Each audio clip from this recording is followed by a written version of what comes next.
Bismillahirrahmanirrahim. Assalamu alaikum and welcome to Newsroom. I'm your host Khalid. But today is the 10th of September 2024 and these are the stories that we will be highlighting during the course of the show.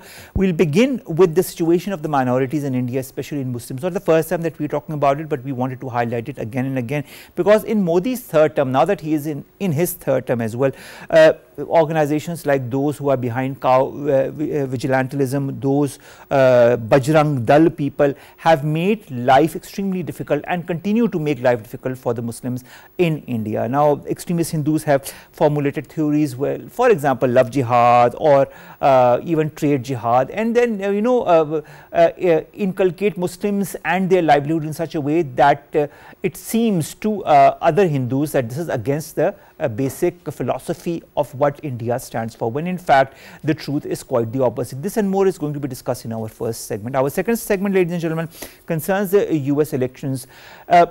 Today in the US, Tuesday, but of course in our time it will be tomorrow around 5 a.m. in the morning, the next presidential debate, the first presidential debate in fact between Kamalaharris and Donald Trump will be held, and this will be held under the auspices of the ABC. This is going to be moderated by both anchors who belong to the ABC. There are different rules and regulations that have been put forward this time as well, and this is going to be the last time that a presidential debate is going to happen before the elections occur. We all remember what happened the last time this presidential debate happened and how Trump took full advantage of it. This time, will Kamala Harris let Trump do what he had done last time? Only time will tell, and this is what we will be discussing in our second segment. Then we are going to talk about Malala Yousafzai, who has unveiled her first documentary at the Toronto Film Festival with Apple TV Plus, and she says it is an inspiring story of the elderly South Korean women sea divers, dovetails perfectly with her own activism as well on education and on women's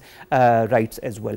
Finally, we are going to talk about Princess of Wales, Kate Middleton, or Catherine, Princess of Wales, who says she has completed her chemotherapy and is doing what she can to stay cancer free as she plans to return gradually to public life in the coming months. We all do not know what kind of cancer she went through. In the beginning it was not even sure whether she had cancer or not, but of course then it had to be diagnosed that she was suffering from it, and now that she has returned to the limelight, let's wish her all the very best. This is going to be our last story. Let's begin with our first, and that concerns the Hindutva ideology, the RSS ideology, the RSS philosophy that continues to dominate India and Indian politics as far as the minorities is concerned. We've been joined in the studios by Dr. Amna Mahmood to discuss more on that. Dr. Amna, thank you very much to have joined us. It's always wonderful to have you in the studios. Same for myself. Let's begin with the minorities in India. I mean, no hidden fact that they face certain discriminations, extremism specifically from the majority Hindu side. Now that Narendra Modi is in his third term, when you look at organizations who promote cow vigilantism or who or promote the basic Hindu philosophies or ideologies in which there is no room for other cultures, other religions, specifically Muslims, it makes the lives of Muslims very difficult and their survival difficult as well. What is the end game when it comes to the current RSS regime or the Narendra Modi government and Muslims? Thank you, Omar, for inviting me. It's always a pleasure. I think that end game would be, first it would go to the extreme that life would be more difficult, more and more difficult for the minorities and especially the Muslims, and then there would be end of it, because then there would be resentment from Indian society from within. You see that in first term and second term, Mr. Modi was having very clear majorities, rising majorities, especially in second term, but now his majorities are declining, and people's response in number of states is that there should be Indian identity, Indian. You see that what happened with the Ram Mandir issue and how it was celebrated by Mr. Modi, and it happened specifically before the Indian elections to also garner more Hindu exactly votes. And it was actually an election stunt to gain more and more strength in terms of RSS vote, extremist vote, Hindutva ideology.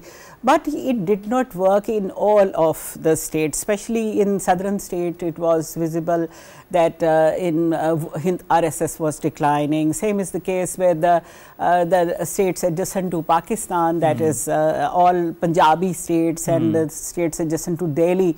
There was resentment because there was Kisan movement, you know, farmer movement was there.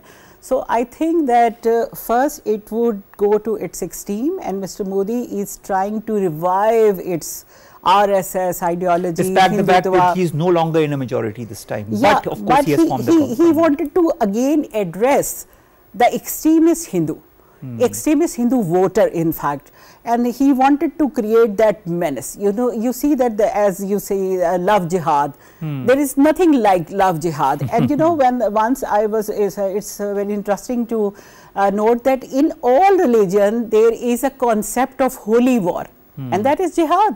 And holy war is not against the enemy alone, it is against all evils, all ills of the society as well, and that is the same in But what I fail Hinduism. to understand is when you come, you know, when these people narrate the term love jihad, I fail to understand if a Hindu man or a Muslim woman or a Hindu woman or a Muslim man get married and the Hindu changes the religion, from where is it a love jihad? It is just a private, you know, agreement between two individuals. And that is under the Indian constitution. You know, in Indian constitution, marriage is a private affair, and every religion has its own personal laws.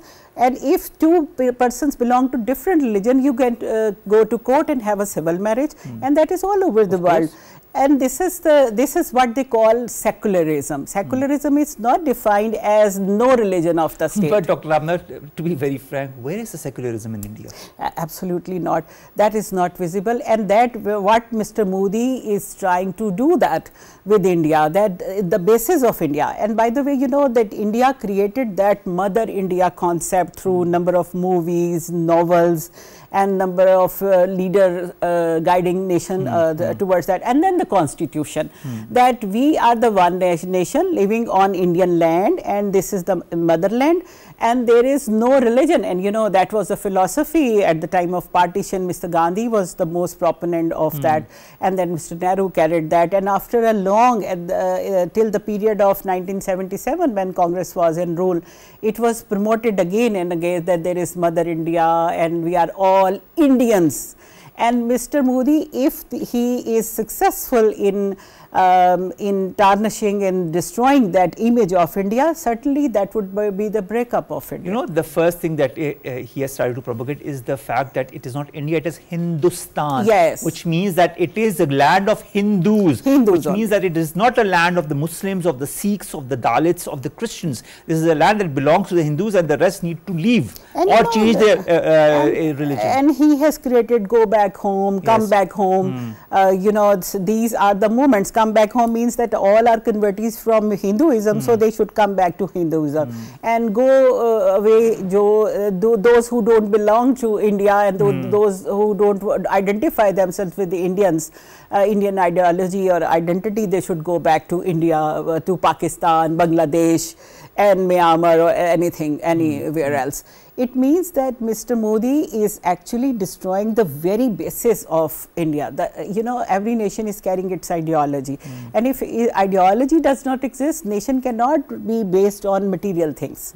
It can be, it would be no more. And you know, but it is visible. That's true. And you know, when you look at the number of movements that are going on within India, there are more than 10 movements that are going on in India, and that is just because of the fact that India is not what we call a secular state, or it is no longer a pluralistic country. The people of different religions, of different sects are not allowed to lead their lives as per their as per what they want. It is as per what the Hindus want that they need to lead their lives. I was just watching a video recently on social media, and it showed an elderly man who was being beaten up by the young Hindus because they thought that in a jar he was carrying meat, cow meat, and just because of that, I mean, we were just talking of cow vigilantism. This is just one of the blatant examples of that. Yeah, ironically, Omar, you see, when these cows are old, they are not ready to bear the burden of their mother's cows, and they ask them to go to cross Pakistani border so that to be slaughtered and become the chappal kebab in Pakistan.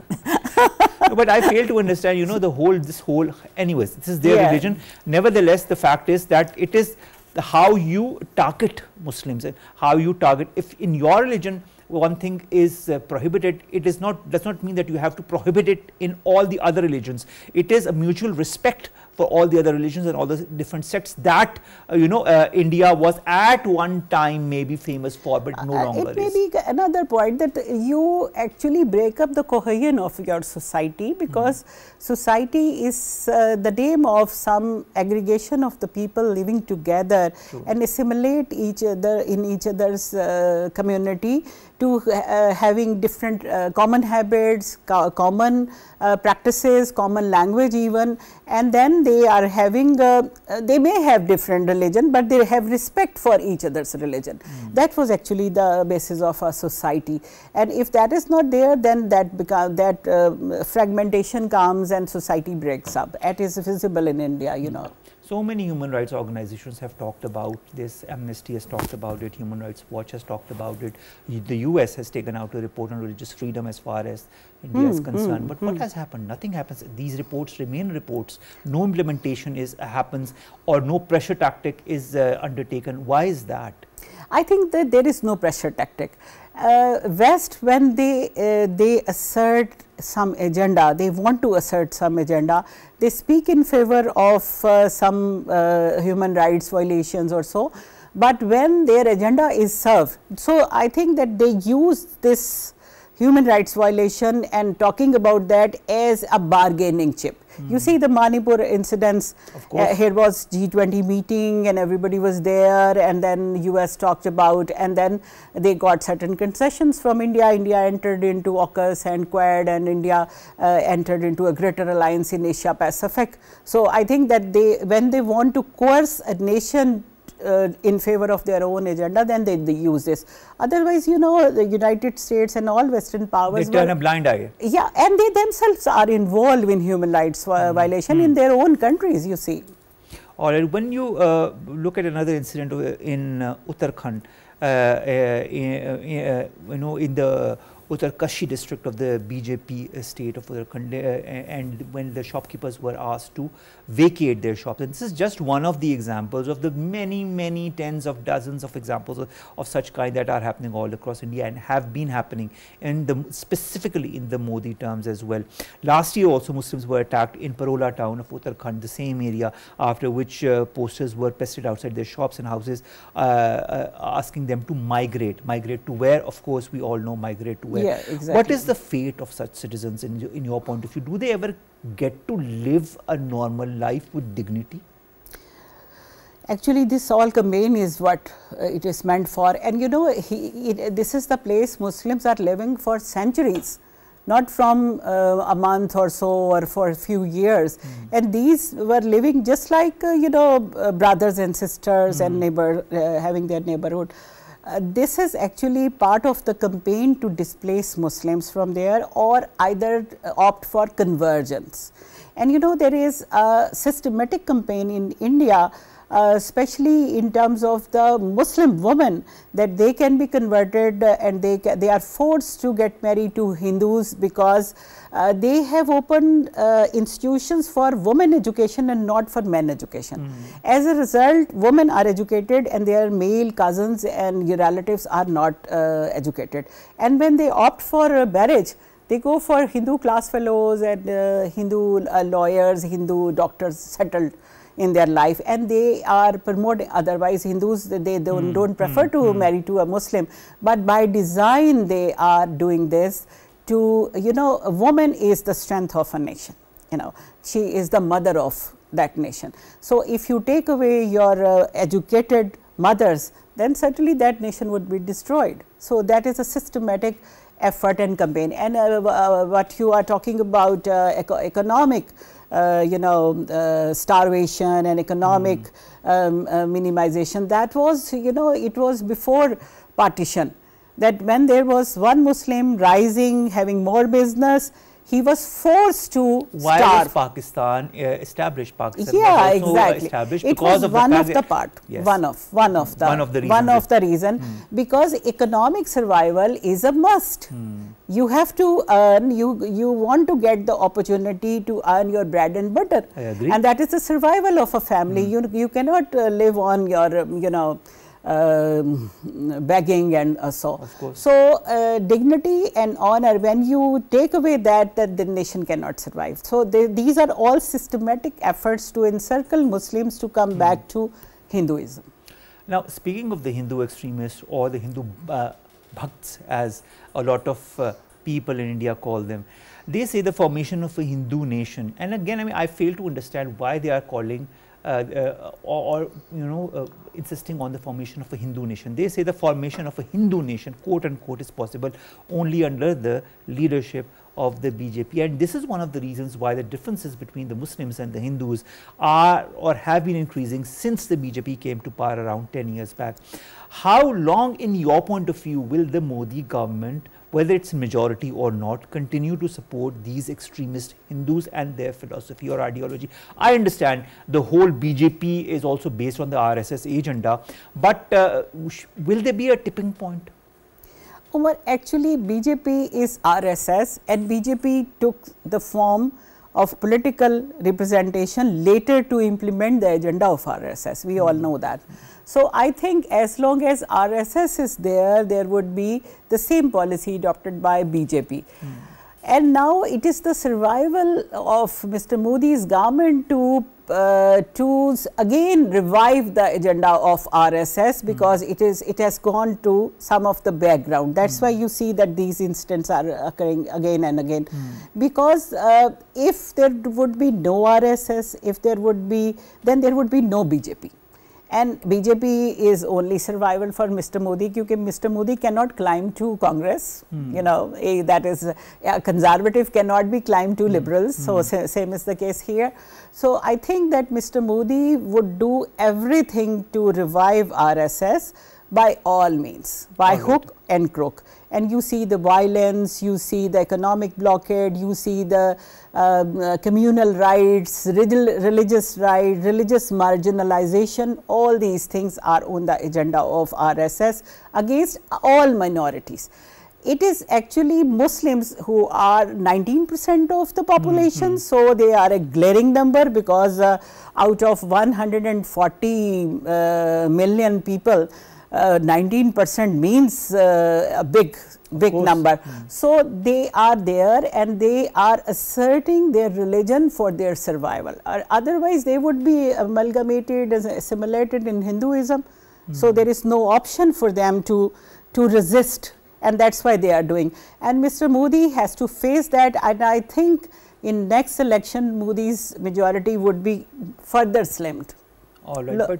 But for a country that used to relegate itself on it being a pluralistic country, shining India and so on and so forth, when you look at all the reports that are coming, I mean, Amnesty, Frontline Defenders, the US report that we've talked about, you talked about Manipur as well, and all the other things. Another thing that I'd like to add to it is the hate speeches that we've seen before the elections, during the elections and post the elections. And these hate speeches deliberately target A, Muslims, B, Muslims, C, Muslims, and D, Pakistan, E, Pakistan, and of course it's all Muslims and Pakistan, Muslims and Pakistan. These two are cards that apparently work in the favor of parties such as the BJP. Will such tools continue to be used, this Muslim card, this Pakistan card, by parties such as the BJP, and till what time will the Hindus in India continue to lap these cards up?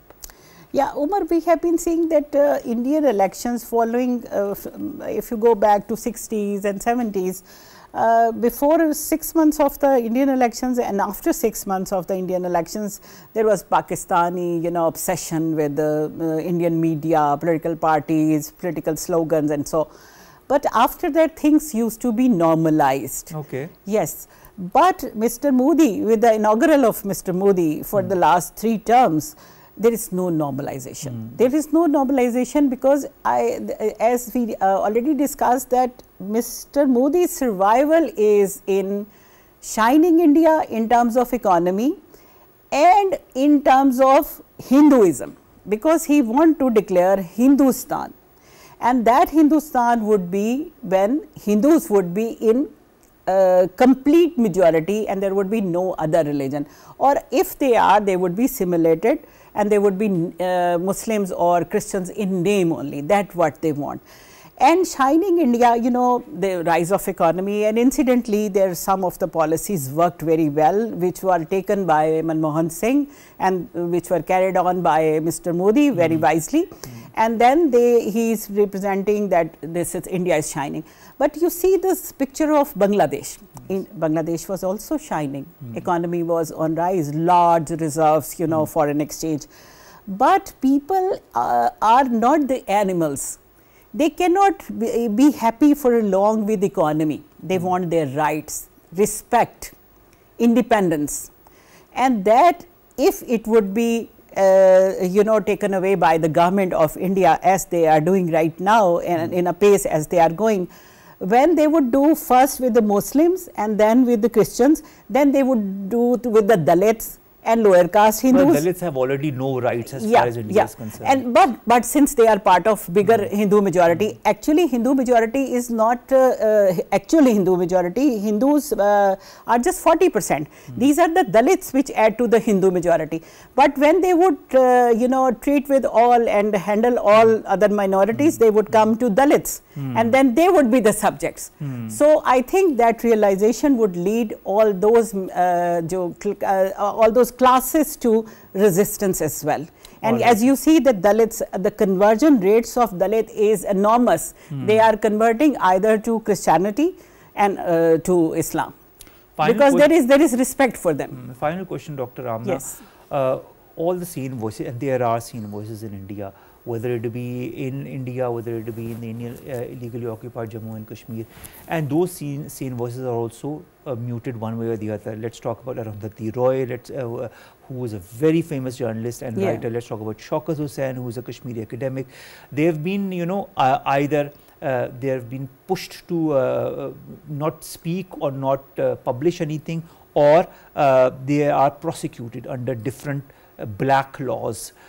Will such an era continue for the next couple of years as well, wherein all the sane voices are also deliberately muted? I think that it would continue, but since I think that in both sides there is a progress.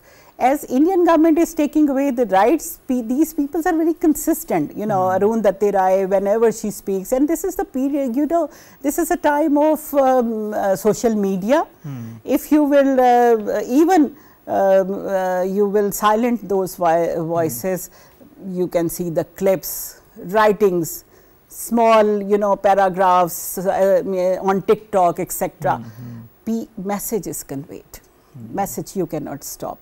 And you know, revolutions always come with slim but strong voices. And effective voices. I think that it would continue. And these voices are those which are Hindu voices. Most of them are Hindus. Yes. Because they love India. They want to continue India as a secular state. And they feel that the India that they are living in now is not the same India that they had imagined it would be. And the survival of India is in secularism. That's why. I agree with you on that, but let's hope the BJP agrees with us on that as well. But I don't think they are going to agree with us at any moment, at least till the time that they are in power or in majority. Thank you very much for this first segment. Kindly stay with us for the second as well. Ladies and gentlemen, let's come to our second important story of the day, and that concerns the US elections, the progress as far as those are concerned, and of course the famous presidential debate that is going to occur at 1 a.m. Greenwich Mean Time, which means around 5 o'clock or 6 o'clock Pakistan time as well. Although some of us might be awake who are praying, but there will be others who will be reading or watching that a bit later. But a lot of attention in the US and elsewhere is on this presidential debate, on how it's going to move around. What are the topics that will be discussed? Will it be a repeat of what happened in the previous one when it was Joe Biden versus Donald Trump? Is Donald Trump ready for Kamalaharris? Is Kamalaharris ready for Donald Trump? And much, much more. This is going to be discussed in our second segment. We've been joined by Shazia Malik, who is an international political analyst online as well. And of course, Dr. Amna stays with us. We'll begin with you, Shazia. Former United States President Donald Trump and of course Kamalaharris, as you very well know, are going to be face to face in this presidential presidential debate that is going to be held under the auspices of the channel ABC. The elections are just 2 months away, and this is going to be the first and last encounter that the both are going to have face to face. What are you predicting? Definitely fireworks are going to be there. Trump has been told by his campaign not to really show so much of enthusiasm and the outbursts. But I mean, of course, Trump is Trump. He's extremely unpredictable. However, Trump is going to push Harris on issues, whereas Harris is going to, provoke him in some way or the other, because her campaign wants to show that with all these outbursts and with all this unpredictability, do you still want this person? I mean, they call him very divisive, that with his divisive policies, do you want him back? But the thing is that there are raging wars in Ukraine and Gaza, and then there is this very contentious abortion issue going on in US, and then this immigration. So whereas Trump might like to talk about those issues, and Kamala Harris is going to talk more about, how she belongs to a middle-class family. And sometimes, the politicians think if they are highlighting the sob stories that connects with the common man. And that's exactly what she has been going on with, that, I had to go through all of this. I was bullied, and so I have come up. And Trump, on the other side, belongs to a privileged class. He doesn't understand the problems of the common man. However, this debate is going to be very, very critical for both of them, as all the latest polls that you might have seen are showing, few are showing that Kamala Harris has some edge. These polls are at one time predictable, on the other hand unpredictable. Shazia, kindly stay online with us. We have to go to a short break. We'll be right back. Stay tuned.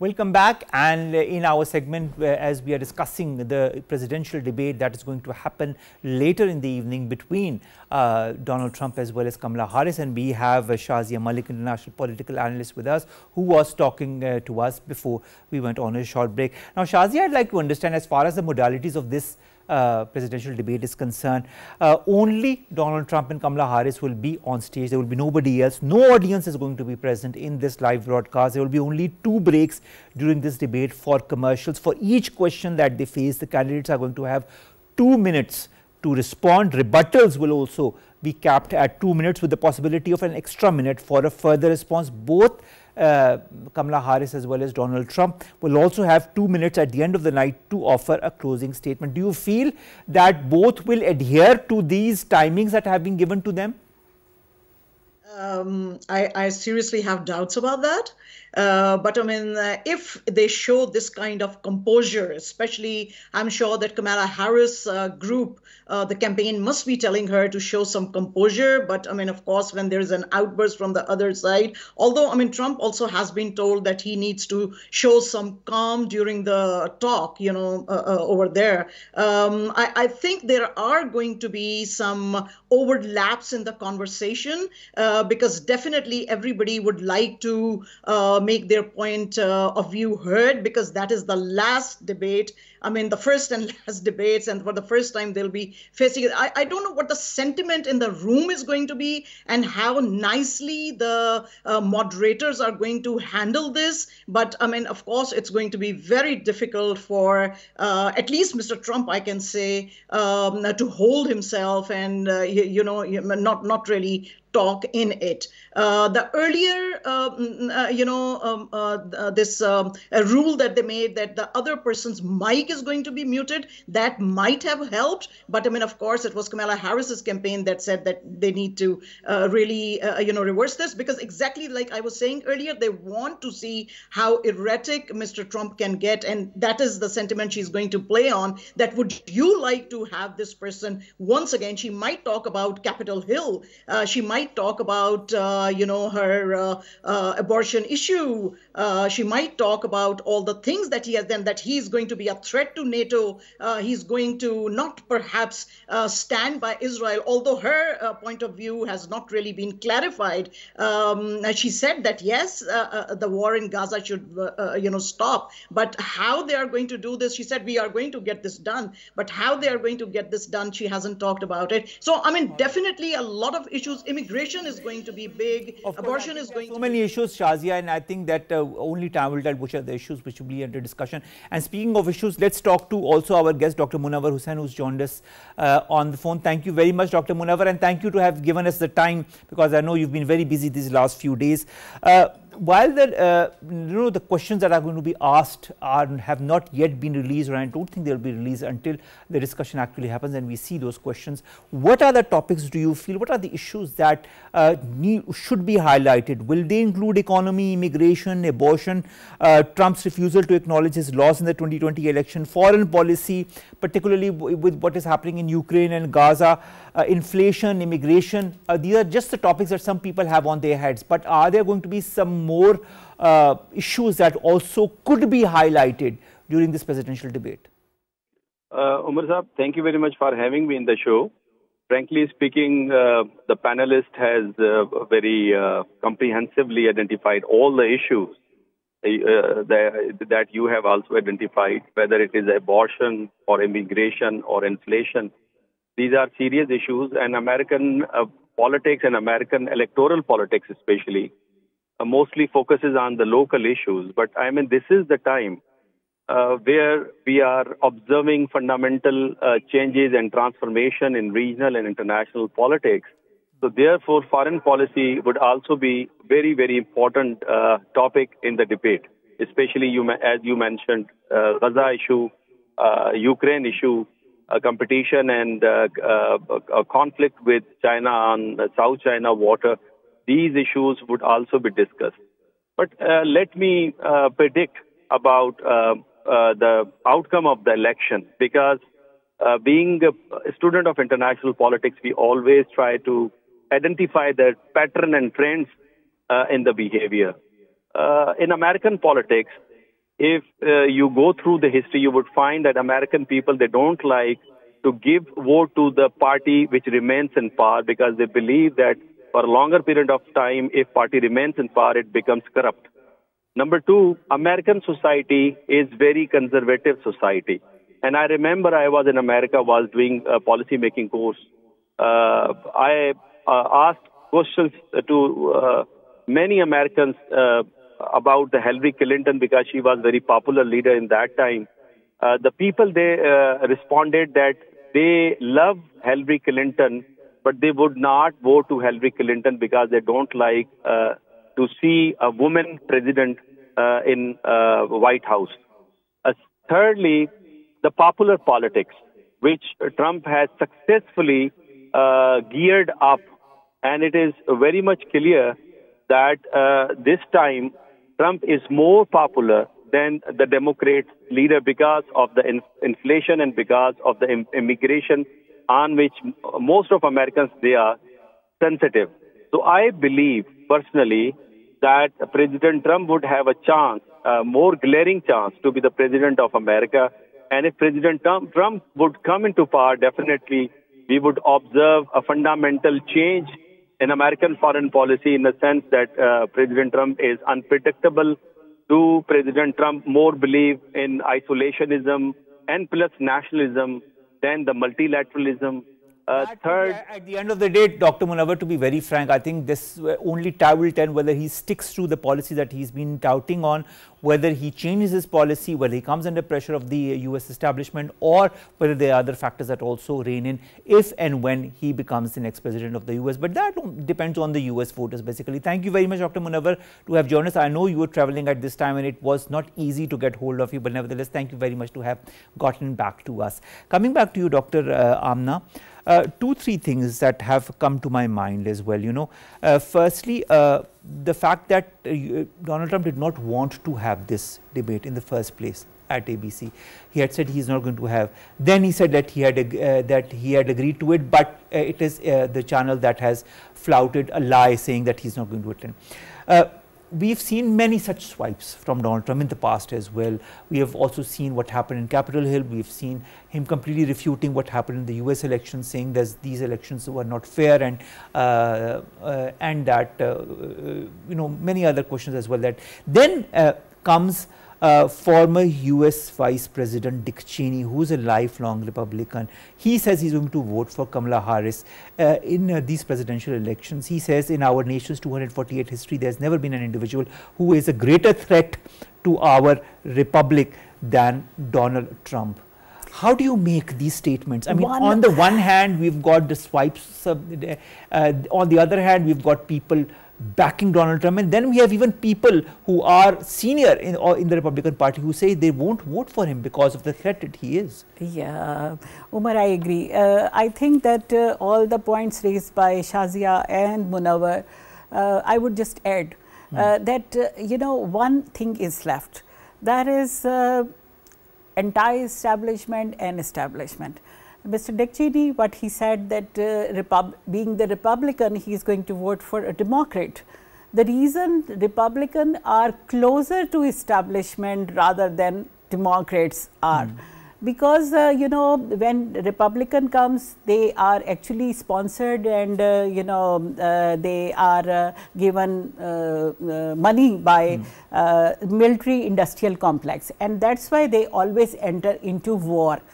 But Mr. Trump has taken a different point of view. He wanted to wind up all wars, and he want to focus more on popularism in United States, and with America first things. America first things, and you see that in the recent years, you have seen large rallies. Hundreds and thousands of people are coming out. They say that this is the taxpayer money; it should be spent on us. And I think Mr. Trump would take the same stance, that establishment leads to international wars. I would wind up and I would spend all these money on the people of United States. And you see Mr. Kamalaharris, Ms. Kamalaharris, she has started new housing facilities, 300 houses and so and so.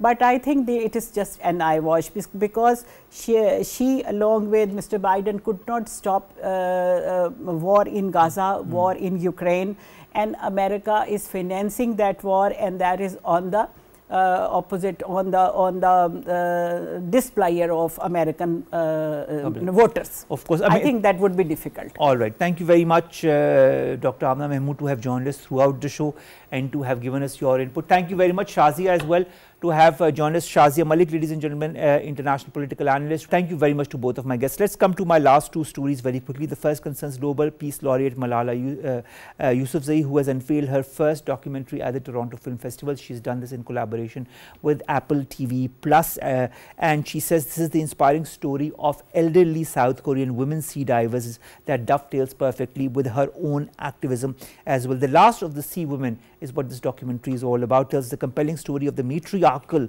Hin-Yo community, whose members support themselves by fishing off South Korea's Jeju Island using only wetsuits, masks, flippers, baskets and hooks. This traditional community is inscribed on UNESCO's Intangible Cultural Heritage List in 2016 and has existed for centuries, but of course currently is at risk, as many of the women are now in their 60s, 70s or even 80s. But nevertheless, this documentary opens a new chapter as far as understanding that community is concerned. Then finally, the Princess of Wales, Catherine, says that she has completed her course of chemotherapy. We all remember what happened, and of course how she disappeared from the public sight, and how the public were extremely worried about what had happened to her. There was not a clear statement, but then of course eventually the statement came. Now a couple of months back, she, Catherine, or Kate as she is known as affectionately, has said that she has completed her chemotherapy and is doing what she can do to stay cancer free as she plans to return gradually to public life in the coming months. We all know she revealed in March that she had been diagnosed with the cancer. She says that she is in a new phase of recovery with a renewed sense of hope and appreciation of life. We wish her all the very best, and we hope that she gets well soon and she gets back into the public life doing what she does best. Thank you very much to have joined us for this edition of Newsroom. We'll see you inshallah tomorrow with new segments and stories that pertain to us, you in Pakistan. Stay safe. Allah Hafiz.